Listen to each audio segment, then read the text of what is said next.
മീൻകറിയും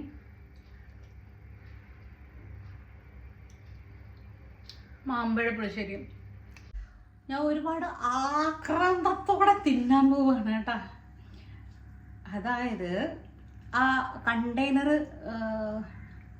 കപ്പൽ മറിഞ്ഞില്ലേ എവിടെ, കടലിൽ. അതിനുശേഷം ഞാൻ മീൻ വാങ്ങിച്ചിട്ടില്ല. സോ ഇന്ന് മാങ്ങ ഇട്ട നെത്തോലയും നെത്തോല ഫ്രൈയും കൂട്ടി കഴിക്കാൻ പോവാം.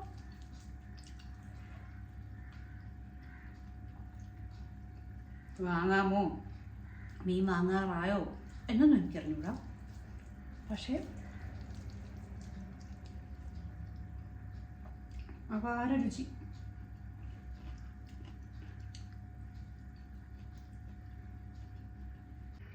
അപ്പോൾ ഹാപ്പി വീക്കെൻഡ്.